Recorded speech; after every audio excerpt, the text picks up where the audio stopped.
90 రోజుల కోర్సు పూర్తి చేస్తే చాలు 100% ప్లేస్మెంట్ సపోర్ట్ తో సాఫ్ట్వేర్ జాబ్ మీ సొంతం. వెంటనే కోడ్ జ్ఞాన్ డెస్టినేషన్ ని సంప్రదించండి. నమస్కారం అలగరి రవీంద్రనాథ్ గారు. నమస్తే అండి సిరి గారు. సార్, స్త్రీ ధనం అంటే ఏంటి? ఈ స్త్రీ ధనం మీద ఎవరికి హక్కు ఉంటుంది? దీన్ని ఏ విధంగా మనం రక్షించుకోవాల్సిన అవసరం ఉందంటారు? కోర్టు పరంగా ఎలాంటి జడ్జిమెంట్ ఇస్తున్నారు? స్త్రీ ధనం అన్నది ప్రత్యేకంగా చట్టాల్లో ఎక్కడ కూడా విడమరిచి అయితే చెప్పలేదు. అసలు స్త్రీ ధనం అంటే ఏమిటి?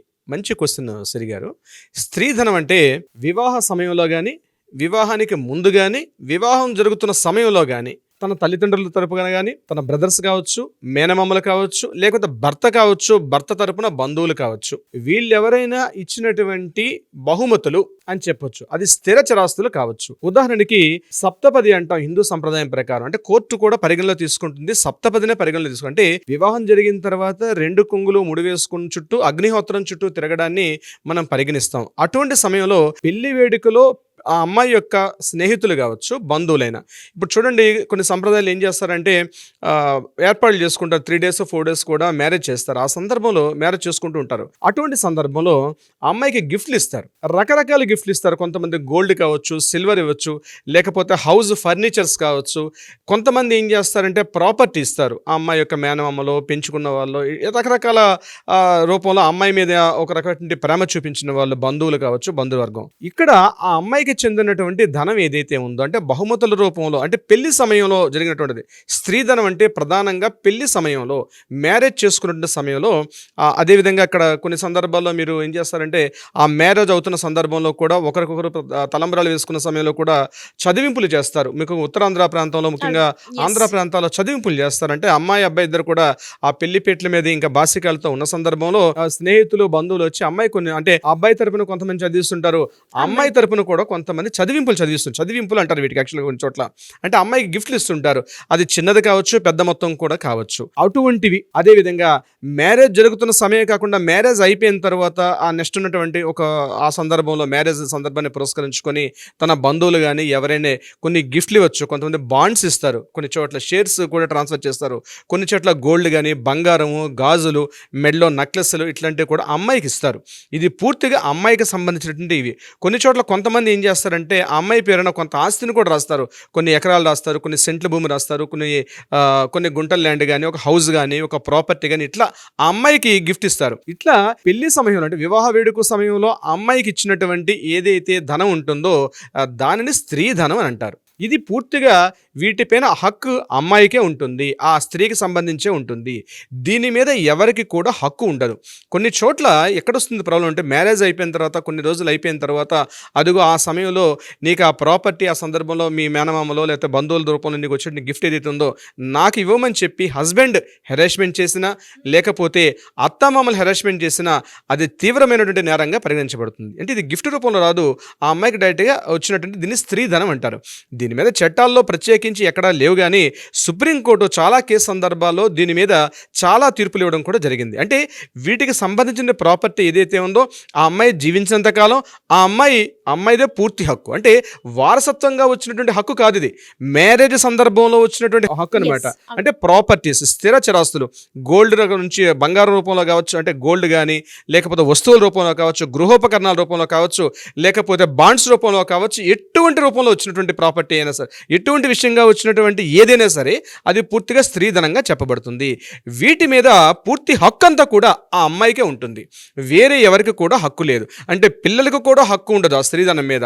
ఆ స్త్రీధనం రూపంలో అంటే కొన్ని సందర్భాల్లో, కొన్ని పాత తరంలో అమ్మ తరపు వాళ్ళకి కానీ కొన్ని సందర్భాలు చూసేటప్పుడు ఇటువంటి స్త్రీధనం రూపంగా లభించిన ప్రాపర్టీ ఏదైతే ఉందో పిల్లలు కూడా క్లెయిమ్ చేసుకునే అధికారం ఉండదు. అంటే వారసత్వంగా వచ్చినటువంటి ఆస్తి కాదు, కానీ పిల్లలు పెద్ద అయిన తర్వాత అమ్మకి స్త్రీధన రూపంగా వచ్చేటువంటి ఆ ప్రాపర్టీ మీద కావచ్చు, వాటి మీద కేసులు కూడా వేసిన సందర్భాలు ఉంటాయి. ఇక్కడ గుర్తుపెట్టుకోవాల్సిన విషయం ఏంటంటే అమ్మకి, అంటే పిల్లలు అమ్మ మీద ఏదో సందర్భాల్లో హస్బెండ్ వైఫ్ డివోర్స్ తీసుకున్న సందర్భం కావచ్చు, ఇతరత్ర ఏదైనా కారణాలు రీత్యా ఉండేటప్పుడు పిల్లలు వాటి మీద క్లెయిమ్ చేసుకునే అధికారం లేదు.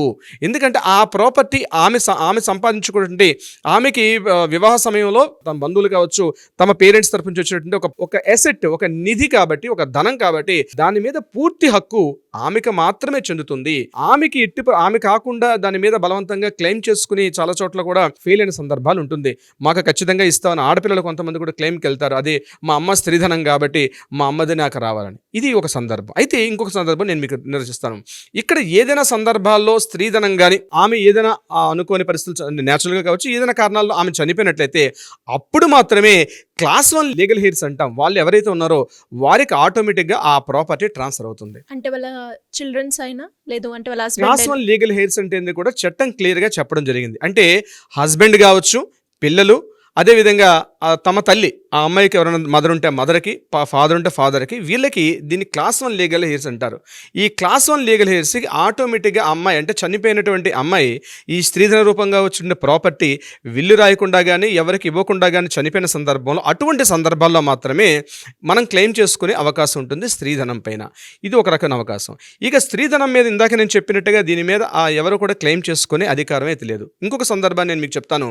ఈ స్త్రీధనాన్ని విల్లు రూపంగా కూడా రాసుకోవచ్చు. అంటే వారసత్వ రూపంగా వచ్చింది కాకుండా దాని మీద పూర్తి హక్కు ఆమెకే ఉంటుంది. కాబట్టి ఆ హక్కుని ఆమె తన తదనంతరం కూడా ఎవరికి వీలైతే వాళ్ళ మీద విల్లు రాసుకునే హక్కు కూడా ఆమెకి చెందుతుంది. విల్లు రాయొచ్చు, అదేవిధంగా ఎవరికైనా ఇవ్వచ్చు.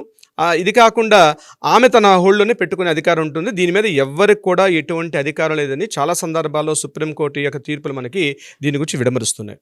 కొన్ని చోట్ల ఈ డివోర్స్ ఇటీవల కాలంలో పెరిగిన తర్వాత స్త్రీధన రూపంగా వచ్చినటువంటి ఏదైతే ఉంటుందో దాని మీద హస్బెండ్స్ క్లెయిమ్ చేస్తూ కూడా ఇది ఆమెకు ఆల్రెడీ ఇన్కమ్ ఉంది కాబట్టి నేను మెయింటెనెన్స్ ఇచ్చే విషయంలో తగ్గించుకోవడానికి చూపించే అవకాశం అయితే లేదు. ఇది ప్రధానంగా చాలా సందర్భాల్లో కూడా తీర్పులు చెప్పారు.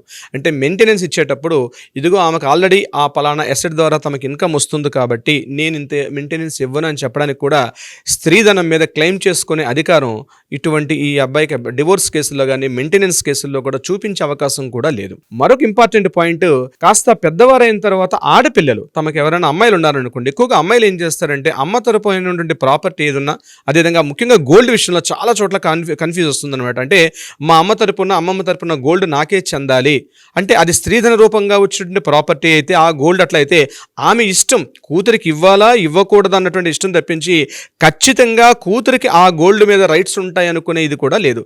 అంటే స్త్రీధన రూపంగా వచ్చిన ప్రాపర్టీ మీద సర్వ హక్కులు కూడా మనకి తీర్పులు ఏం చెప్తున్నాయంటే పూర్తి సర్వ హక్కులంతా కూడా ఆ అమ్మాయికే చెందుతుంది తప్పించి వాటి మీద పిల్లలు కానీ, హస్బెండ్ కానీ, అమ్మా నాన్న కానీ, అదేవిధంగా తన బ్రదర్స్ కానీ ఎవరు కూడా దాని మీద క్లెయిమ్ చేసుకునే ఎటువంటి హక్కు లేదు. Great information sir. మరి స్త్రీ ధనం పైన ఎవరికైనా కూడా ఇంకా ఇలాంటి డౌట్స్ ఉన్నా కూడా అండ్ అలాగే లీగల్ పరంగా వాళ్ళకున్న ప్రాపర్టీ ఇష్యూస్ కావచ్చు, లేదు అంటే ఫ్యామిలీ పరంగా ఎలాంటి ఇష్యూస్ ఉన్నా కూడా లీగల్ పరంగా వెళ్ళాలి అనుకునే వాళ్ళు మీ గైడెన్స్ కావాలి అంటే ఏ విధంగా మిమ్మల్ని అప్రోచ్ అయ్యే ఛాన్స్ ఉందంటారు? తప్పనిసరిగా శ్రీ గారు, దీనికి సంబంధించి కింద స్క్రోల్ అవుతున్న నెంబర్ కానీ కాంటాక్ట్ చేయగలిగితే మన లీగల్ టీం వాళ్ళకి అప్రోచ్ అవుతారు, సలహా సంప్రదింపులు కూడా ఇస్తారు. ప్రత్యేకించి ఇటువంటి ప్రాపర్టీస్ విషయంలో కానీ లేడీస్ సంబంధించి ఒక లీగల్ టీమే మన దగ్గర స్పెషల్గా ఉంది కాబట్టి ఈ స్త్రీధనం కావచ్చు ఇతరత్ర ఏదైనా న్యాయపరంగా ఉన్నటువంటి సలహా సంప్రదింపులు కావాలనుకుంటే కింద స్క్రోల్ అవుతున్న నెంబర్ని కాంటాక్ట్ చేయగలిగితే మన లీగల్ టీం అప్రోచ్ అవుతారు, తగిన విధంగా పరిష్కార మార్గాన్ని చూపించే ప్రయత్నం చేస్తారు. శ్రీ గారు, thank you sir. Thank you so much.